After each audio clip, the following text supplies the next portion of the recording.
మంచిది. దేవుని ఘనమైన పరిశుద్ధ నామముకే మహిమ కలుగునుగాక. దేవుని యొక్క మహాకృపను బట్టి గతకాలం అంతా కూడా దేవుడు కాల్చి కాపాడి ఆయన రెక్కల కింద మనం దాచి మరొక రోజు ఆయన సందులో గడపడానికి ఆయన ఇచ్చిన ఈ సమయాన్ని బట్టి ఆయన నామముకే మహిమ కలుగునుగాక. దేవుని యొక్క మహాకృపను బట్టి దేవుడు ఇచ్చిన ఈ గొప్ప భాగ్యాన్ని ఆయన సందులో గడపడానికి ఆయన ఇచ్చిన ఆ కృపను బట్టి ఆయన నామముకే మహిమ కలుగునుగాక. చిన్న ప్రార్థన చేసుకొని వాక్య భాగంలో గంధం స్తోత్రం నాయన మహాపరిశుద్ధుడైన దేవ మీకే వందనాలు, స్తోత్రాలు. మహోన్నత మహాగరుడ మీకు వందనాలు ప్రభువా. వాక్యం దేవుడు నాయన ప్రభువా, వాక్యం ద్వారా కొద్దిసేపు మీరు మాతో మాట్లాడండి, బలపరచండి, దీవించండి, ఆశీర్వదించండి, సహాయం చేయండి ప్రభువా. వాక్యం అందరినీ చూస్తున్నారు నాయన. ఆసక్తి కలిగిన ప్రతి బిడ్డను కూడా మీరు దీవించి ఆశించుకుంటే దయచేసి సహాయం చేసి మీరే మహిమ పొందని తోడుగా వచ్చి నడిపించమని ఇస్తున్నాం. నడుచుకుంటారు మంచిది. ఇప్పుడు మీ అందరికీ కూడా నా 2 వందనాలు వాక్యాన్ని చూస్తున్న మీ అందరికీ కూడా ప్రభు పేరు మీకు అందరికీ కూడా వందనాలు తెలియజేస్తున్నాను. ఇక్కడ వాక్య భాగంలో మనం చూసాం కదా, దాదాపుగా 3, 4, 5, 6 అధ్యాయాలు బట్టి దేవుడు మోషేని కొండ మీదకి రమ్మన్నాడు. కొండ మీదకి వచ్చిన తర్వాత దేవుడు 40 రోజుల పాటు మోషేకి ఆ కొండ మీద దేవుని యొక్క రాజ్య విధానాన్ని, ఆ మందిర సేవ విధానాన్ని అన్నీ కూడా అక్కడ చూపిస్తూ ఉండగా అదంతా చూశాడు, రాసుకున్నాడు, వచ్చాడు. కిందకు వచ్చేటప్పటికి జనులందరూ కూడా మార్గం తప్పారు, చెడిపారు. అది దేవునికి చాలా కోపం పుట్టించింది. నేను వారితో ఉండనన్నాడు. ఆ తర్వాత మోషే దేవుణ్ణి బతిమాడుకొని, దేవుని వేడుకొని, అయ్యా నీవు మాతో రాకపోతే ఎలా ప్రభువా అని చెప్పేసి దేవుని ఎంతగానో బతిమాలుకున్నాడు. ఆ తర్వాత దేవుడు సరే నా సన్నిధికి తోడుగా వస్తుందని అని చెప్పాడు. ఇప్పుడు కిందకు వచ్చిన తర్వాత ఆ పైనుండి ఏ రాతి పలకలు తీసుకుని వచ్చాడో పగల కొట్టేశాడు మోషే. ఇప్పుడు మరలా దేవుడు ఆ రాతి పలకలు తీసుకురమ్మన్నప్పుడు తీసుకుని వెళ్తూ ఉన్నాడు. తీసుకెళ్ళినప్పుడు ఆయన చేతి వెళ్తూ ఆ రాతి పలకలను మరలా నిబంధనలన్నీ కూడా రాసి ఇచ్చాడు. మందిర సేవా విధానం, ప్రత్యక్ష గుడారం ఎలా చేయాలి, మందసం ఎలా చేయాలి, ఆ మందసం ఎదుట సన్నిధి రొట్టెల బలను ఎలా చేయాలి, అడ్డు తెరని ఎలా చేయాలి, అలాగే దీపస్తంభాన్ని, ఆవరణకుండే ఆ తెరను, ఆ గోడలుగా ఉన్న భాగాన్ని, దాని దిమ్మల్ని, దాని మేకులతో సైతం కూడా దేవుడు దాన్ని చెప్పాడు. చెప్పిన రీతిగానే ఇప్పుడు అవన్నీ కూడా ఎవరు చేస్తారంటే దేవుడు బెస్సాలీలు అని ఊరు యొక్క ఊరు కుమారుడు బెస్సాలీలు. ఆ బెస్సాలీలకి దేవుడు జ్ఞానం ఇచ్చి, మోషే అయితే చూశాడు, బెస్సాలీలు చూడలేదు. మోషేకి దేవుడు చూపించాడు, ఇది ఇలా ఉండాలి, ఇది కలర్లో ఉండాలి, ఇది ఇలా చేయాలి అని చెప్పి సమస్తము కూడా దేవుడు చూపించి పంపించాడు. కానీ బెస్సాలీలు విని దాన్ని గ్రహించి దాని ప్రకారం చేయాలి. అంత జ్ఞానాన్ని దేవుడు బెస్సాలీలకి దయచేశాడు. బెస్సాలీలకి దేవుడు ఎందుకు దయచేశాడు అంటే, మోషే కొండ మీద ఉండి ప్రార్థన చేస్తున్నప్పుడు, యెహోషువ అమాలేకులతో యుద్ధం చేస్తున్నప్పుడు ఈ హూరు, అహరోను ఇద్దరు కూడా మోషేకి ఆదరణగా ప్రార్థన చేయడానికి సపోర్టుగా వాళ్ళు సహకరించినందుకు దేవుడు వారికి బెస్సాలీలకి అంత గొప్ప జ్ఞానాన్ని దేవుడు ఇచ్చాడు. ఇప్పుడు అదంతా కూడా ఎలా చేయాలో ఈ 35వ అధ్యాయంలో దేవుడు చెబుతూ ఉండగా ఏమేమి చేయాలో అదంతా కూడా వివరిస్తూ ఉండగా అవి చేయడానికి కావలసిన ప్రతి సామాగ్రి, ఉపకరణాలన్నిటి కూడా ఈ ప్రజల్లో, ఈ అరణ్యంలో వారిని దేవుడు వారికి చెప్పమని చెప్పిన తర్వాత ప్రజలందరూ కూడా ఆ మాట విన్నారు. ఆ మాట విని ఎవరు మనసుకు తోచినట్లుగా మనస్ఫూర్తిగా ఎవరైతే ఇస్తారో అన్నప్పుడు వారి దగ్గర ఎన్ని రకాల వస్తువులు ఉన్నాయో అన్ని రకాల వస్తువులు అన్నీ కూడా దేవుడి సంధికాలు మనసారా తీసుకుని వచ్చారు. చూడండి, ఒక దూడ బొమ్మ చేయడానికి వాళ్ళు ముక్కుల పువ్వులన్నీ కూడా తీసుకొచ్చి వేసి ఆ దూడ బొమ్మను చేశారు. ఇప్పుడు జీవము గల దేవుని ఆయన యొక్క జీవము గల దేవుని యొక్క సన్నిధిని ఇప్పుడు చేయడానికి ఇంకా ఎలా వాళ్ళు చేయాలో, ఇంకెలా ఆత్మీయంగా వాళ్ళు ఉండాలి, ఇంకెలా వాళ్ళు జ్ఞానంతో దాన్ని చేయాలి? వాళ్ళు చూడు ఇచ్చిన వస్తువులన్నీ కూడా చూడండి ఒకసారి. దేవుడు చెప్తూ ఉన్నాడు కదా, 35వ అధ్యాయము. మోషే ఇశ్రాయేలు సర్వ సమాజమును పోగు చేసి, మీరు చేయునట్లు యెహోవా ఆజ్ఞాపించిన విధులేవనగా 6 దినములు పనిచేయవలను, 7వది మీకు పరిశుద్ధ దినము, అది యెహోవా విశ్రాంతి దినము. దానిలో పనిచేయు ప్రతివాడును మరణశిక్ష నందును. విశ్రాంతి దినమున మీరు మీ ఇండ్లలో ఎక్కడనో అగ్ని రాజబెట్టకూడదని వారితో చెప్పాను. విశ్రాంతి దినాన అగ్ని రాజబెట్టకూడదు. అలాగే విశ్రాంతి దినాన అందరూ కూడా దేవుని సందులో దేవుని ఎదుట ఉండాలి, దేవుని మందిరానికి వెళ్ళాలి, దేవుని సేవ చేసేవారిగా ఉండాలని దేవుడు ఆ రోజు నిర్ణయించాడు. అలాగే 4వ వచనంలో, మరియు మోషే ఇశ్రాయేలీయులైన సర్వ సమాజముతో ఇట్లనెను, యెహోవా ఆజ్ఞాపించినదేమనగా, మీరు మీలో నుండి యెహోవాకు అర్పణము పోగు చేయుడి. యెహోవా ఆజ్ఞాపించినదిగా, మీరు మీలో నుండి యెహోవాకు అర్పణము పోగు చేయుడి. ఎట్లనగా, బుద్ధి పుట్టిన ప్రతివాడు యెహోవా సేవ నిమిత్తము బంగారు, వెండి, ఇత్తడి, నీల, ధూమ్ర, రక్త వర్ణములు, సన్ననార, మేక వెంట్రుకలు, ఎర్రని రంగు వేసిన పొట్టేళ్ల తోళ్ళు, సముద్ర వత్సల తోళ్ళు, తుమ్మకర్ర, ప్రదీపమునకు తైలము, అభిషేక తైలమునకు, పరిమళ ద్రవ్య ధూపమునకు, సుగంధ సంభారములు, ఏపోదునకు, పదకమునకు లేత పచ్చలను, చెక్కు రత్నములను తీసుకుని రావలెను. మరియు వివేక హృదయులందరూ వచ్చి యెహోవా ఆజ్ఞాపించినవన్నీ చేయవలెను. అవేవనగా, మందిరము, దాని గుడారము, దాని పైకప్పు, దాని కొలుకులు, దాని పలకలు, దాని అడ్డుకర్రలు, దాని స్తంభములు, దాని దిమ్మలు, మందసము, దాని మోతకర్రలు, కరుణాపీఠము కప్పు తెర, బల్ల, దాని మోతకర్రలు, దాని ఉపకరణములన్నీ, సన్నిధి రొట్టెలు, వెలుగు కొరకు దీపవృక్షము, దాని ఉపకరణములు, దాని ప్రదీపములు, దీపమునకు తైలము, ధూప వేదిక, దాని మోతకర్రలు, అభిషేక తైలము, పరిమళ ద్రవ్య సంభారములు, మందిర ద్వారమునకు తెర, దహన బలిపీఠమునకు దానికి కలిగిన ఇత్తడి జల్లెడ, దాని మోతకర్రలు, దాని ఉపకరణములన్నీ, గంగాళము, దాని పీట, ఆవరణము తెర, దాని స్తంభములు, దాని దిమ్మలు, ఆవరణ తెరకు తెర, మందిరమునకు మేకులు, ఆవరణముకు మేకులు, వాటి తాళ్ళు, పరిశుద్ధ స్థలము సేవ చేయుటకు సేవా వస్త్రములు, అనగా యాజకుడైన అహరోనుకు ప్రతిష్ఠిత వస్త్రములు, యాజకులగునట్లు అతని కుమారులకు వస్త్రములు అనునవి అనెను. హల్లెలూయా. దేవుడు మోషేకి ఆ రోజు కొండ మీద చూపించాడు. ఇప్పుడు మోషే కిందకు వచ్చి ఆ ప్రజలతో చెప్తున్నాడు. ఎవరైతే మనస్ఫూర్తిగా దేవుని సన్నిధికి ఆ ఇచ్చే కానుకలు, దానికి కావలసిన వస్తువులు, మందిర సేవ, ఆ మందసానికి కావలసిన తుమ్మకర్రలు కొట్టుకుని వచ్చేవారి పని, అది వెళ్ళి తీసుకొచ్చేవాళ్ళు తీసుకురావాలి. అలాగే మందిరంలో మందిరానికి కావలసిన పని చేసేవాళ్ళు అవన్నీ కొట్టడానికి కానీ, చేయడానికి కానీ, అవన్నీ సమకూర్చడానికి కానీ, మేకులు కానీ, దాన్ని తయారు చేయడం కానీ, అలాగే ఆ తెరలు కొట్టడం కానీ, దాని అల్లిక పనులు కానీ, వారి జ్ఞానం ప్రకారం ఎవరైతే వస్తారో, ఎవరైతే చేస్తారో వాళ్ళందరూ కూడా మనస్ఫూర్తిగా చేయాలి. అలాగే దానికి కావలసిన ప్రతి వస్తువు కూడా మీరందరూ మనస్ఫూర్తిగా ఇవ్వాలి అని చెప్పి మోషే ఆ రోజు వాళ్ళందరికీ కూడా చెబుతూ ఉన్నాడు.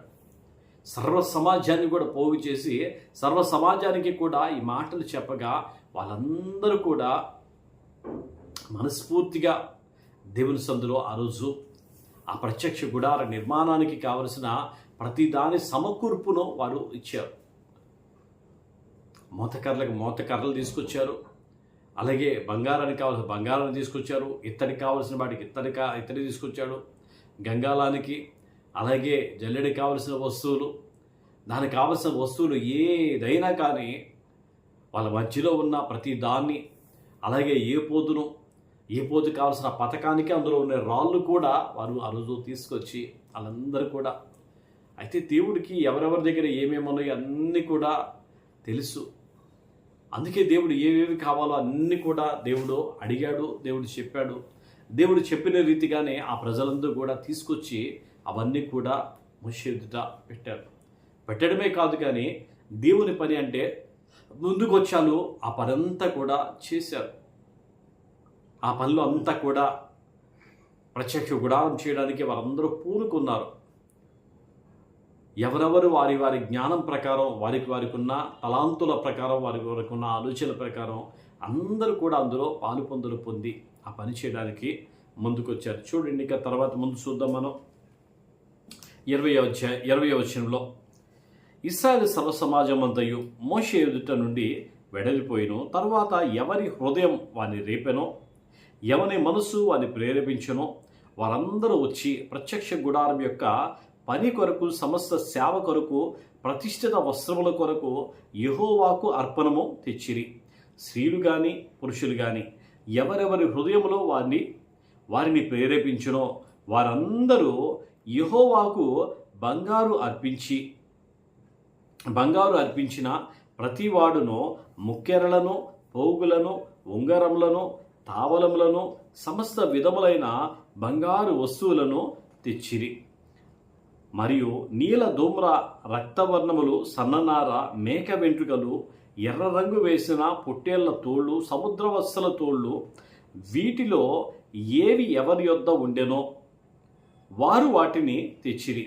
వెండి కాని ఇత్తడి కాని ప్రతిష్ఠించిన ప్రతివాడు యెహోవాకు అర్పణము తెచ్చెను. ఆ సేవలో ఎవరికైనానో వచ్చు తుమ్మకర్ర ఎవరి యొద్ద ఉండెనో వాడు దాన్ని తెచ్చెను. మరియు వివేక హృదయము గల స్త్రీలందరూ తమ చేతులతో తాము వడికిన నీల ధూమ్ర రక్త వర్ణములు గల నూలును, సన్ననార నూలును తెచ్చిరి. ఏ స్త్రీలు జ్ఞాన హృదయము గలవారే ప్రేరేపించబడిరో వారందరూ మేక వెంట్రుకలను వడికిరి. ప్రధానులు ఏ పోదులకు పథకమునకు చెక్కు రత్నములను, లేతపచ్చలను, సుగంధ ద్రవ్యమును, దీపమునకు అభిషేక తైలమును, పరిమళ ధూపమునకు తైలమును తెచ్చిరి.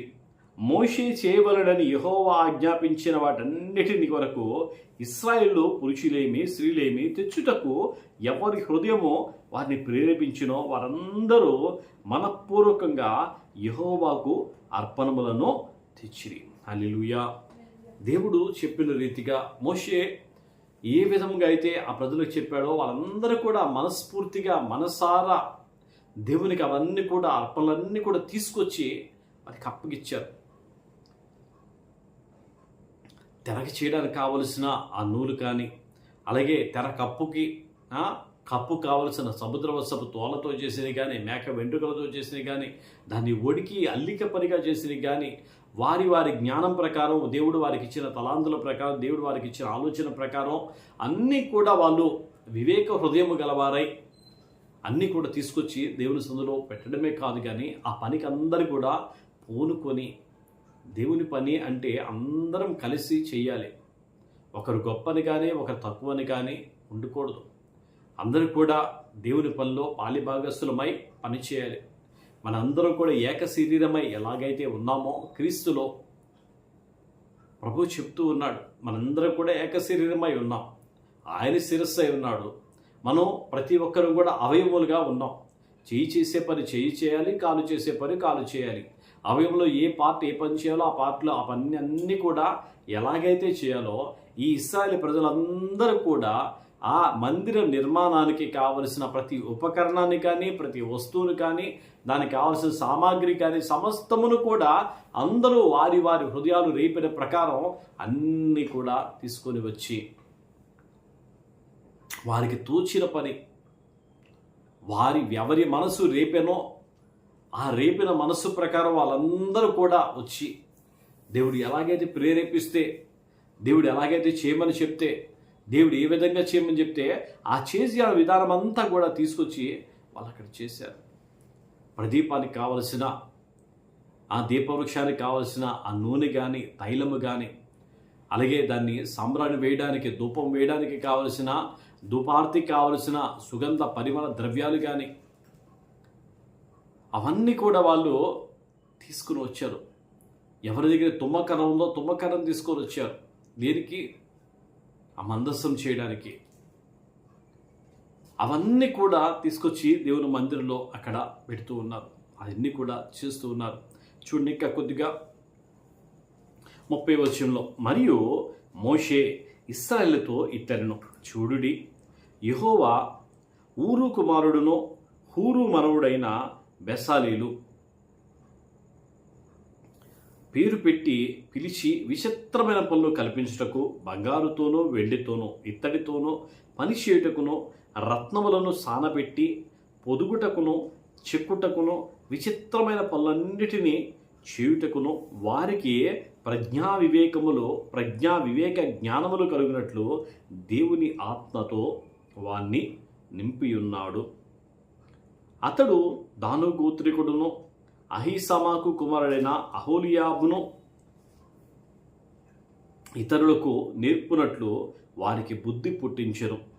చెక్కువాడేమి, చిత్రకారుడేమి, నీల ధూమ్ర వక్తవర్ణములతోనూ సన్ననారతోనూ బుటా పని చేయువాడేమి, నేతగాడేమి చేయు పని చేయు సమస్త విధములైన పనులు అనగా ఏ పని అయినను చేయువారి యొక్క విచిత్రమైన పని కల్పించువాని యొక్క పనులను చేయనట్లు ఆయన వారి హృదయములను జ్ఞానముతో నింపి ఉన్నాడు. హల్లెలూయా. మందసం చేయాలి. మందసం చేయడానికి అక్కడ చెక్క పని చేసేవాళ్ళు. చెక్కని ఏ విధంగా చెక్కాలో దానిపైన తోలంతా కూడా నీట్గా చెక్కేసి తెల్లగా ఉండే ఆ లోపల వచ్చే ఆ తెల్లని భాగాన్ని మాత్రం తీసేలాగా.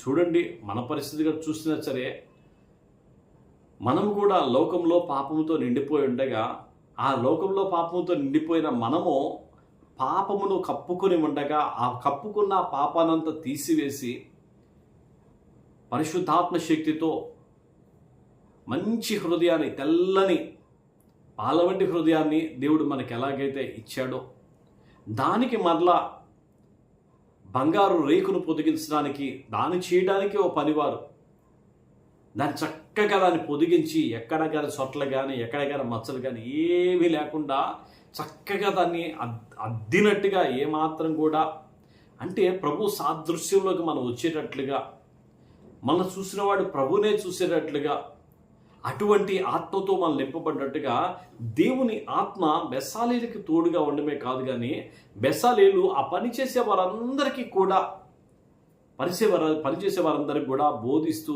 ఏది ఎలా చేయాలో అవన్నీ కూడా చేయడానికి దేవుడు ప్రజ్ఞా వివేకంలో కలిగిన ఆత్మను బెసాలీలకును అలాగే అహోలియాబుకును దేవుడు దయచేశాడు. పనిచేయడానికి దేవుడు ఏర్పాటు చేసుకున్న సాధనమై ఉన్నాడు. ఆ సాధనముగా ఎందుకున్నాడు అంటే ఆ సాధనానికి కారణం, ప్రత్యేకమైన కారణం హూరు దేవుని సందులో చేసిన ఆ యొక్క భారభరితమైన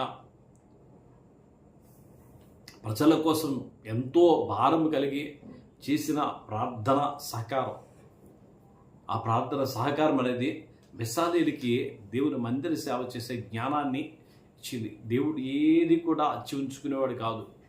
సమస్తమును కూడా వారి వారి కృపను బట్టి, వారి వారి అవసరాలు బట్టి అన్నీ కూడా దేవుడు దయచేసేవాడు. మనం ఇప్పుడైతే దేవుని సందులో లోబడి చూడండి, ఇక్కడ పనిచేస్తున్నారు ఎంతమంది, 6 లక్షల మంది జనుల్లో ఆ మందిర సేవ చేయడానికి వారి తోచిన వారికి కలిగిన సమస్తమును కూడా, అయితే ఒకటి మనస్ఫూర్తిగా యథార్థంగా ఎవరైతే దాన్ని ఇస్తారో, నొచ్చుకోనో లేదా బాధపడుతూనో దేవుని సంధికి ఇవ్వడం వల్ల ఏ ఆశీర్వాదం కూడా రాదు. మనస్ఫూర్తిగాను యథార్థంగా మనం ఏం చేసినా సరే దాని ద్వారా దీవెన ఆశీర్వాదం వస్తుంది. చూడండి, ఒకసారి అననీయ సప్పీరాను మనం చూసామనుకో, దేవుడు వాళ్ళందరూ కూడా ఎవరు వారికి కలిగిందంతా కూడా తీసుకొచ్చి ఇస్తూ ఉన్నారు. వీళ్ళు కూడా తీసుకొచ్చి ఇద్దామని అనుకున్నారు. కానీ సాతానుడు ప్రేరేపించినప్పుడు ఆ సాతానుడు ప్రేరేపణకి లోబడిపోయి వారి కలిగిన దాంట్లో కొంత దాచుకొని కొంత ఇచ్చాడు. దేవుడు దాన్ని చూశాడు.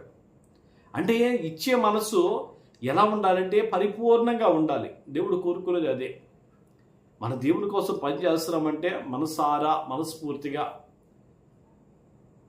అలా చేయగలిగిన వారిమై ఉండాలి. దేవుడు నీతోనే నాతోనే మాట్లాడేది అదే మాట. దేవుడు చేసే ఏ పనైనా సరే మనం మనస్ఫూర్తిగా చేసినప్పుడు, యథార్థంగా చేసినప్పుడు, దేవుడు కోరినట్టుగా చేసినప్పుడు దేవుడు మనల్ని దీవిస్తాడు, దేవుడు మనల్ని ఆశీర్వదిస్తాడు, ఆయన కృప మనకి తోడుగా ఉంచుతాడు. దేవుడి మాటలు దీవించి ఆశీర్వదించును గాక. చిన్న ప్రార్థన చేసుకుందాం. స్తోత్రం నాయన, మహాపరిశుద్ధుడు వారి దేవ, మీకే వందనాలు, స్తోత్రాలు. మహాగరుడ, మహోన్నతుడ, గొప్ప దేవుడ, జీవం గల యేసయ్య, జీవాధిపతికి స్తోత్రం నాయన. తండ్రి, రాత్రికాల సమయంలో అయినా అయా తండ్రి, నన్ను మీ పాదాల చెంతకు వచ్చే మమ్మల్ని దీవించండి, ఆశ్రయించండి, సహాయం తెచ్చండి. మీ సన్నిధినాన మాకు తోడుగా ఉంచి ప్రభువా, మీ కృప, మీ ఆశీర్వాదం, మీ దయ మా మీద నుంచి ప్రభువా తండ్రి, మీకు స్తోత్రాలు చేస్తూ మీరే మహిమ పొందండి. వాక్యం అందరైతే వినిస్తున్నారో నైనా వారందరూ కూడా దీవించండి ప్రభు. ఆ రోజునైనా అయా తండ్రి నాన్న ప్రత్యక్ష గుడారం చేయడానికి నైనా వారందరూ ప్రభా ఎలా అయితే ప్రభా ఏక మనసుతో నైనా పనిచేశారు నైనా, అవి మేమందరం కూడా ఏక శరీరముగా ఉండి ప్రభా అయా తండ్రి నాన్న మా సొంత కార్యములే కాకుండా ప్రభా అయా యేసుక్రీస్తు కార్యం మీ కార్యములు చేసే ఆయన ఆ యొక్క భాగ్యులుగా ప్రభా ఈ యొక్క నైనా కృపలోనైనా మనం వదిలించమని ప్రార్థిస్తాం తండ్రి. మీకు వందనాలు దేవదేవుడా, మీ స్తోత్రం. పరిశుద్ధాత్మ దేవుడా, మీకు వందనాలు. వాక్యం వినుచున్న ప్రతి బిడ్డను కూడా మీరు దీవించండి, ఆశ్రయించండి, మీ సన్ని తోడుగా ఉంచి నడిపించి మీరే మహిమ పొందమని, కృపా దయ మా మీద బిడ్డల మీద ఉంచి మీరే మహిమ పొందమని యేసునామములో అడుగుచున్నాం తండ్రి. ఆమేన్. అందరికీ కూడా 2 వందనాలు.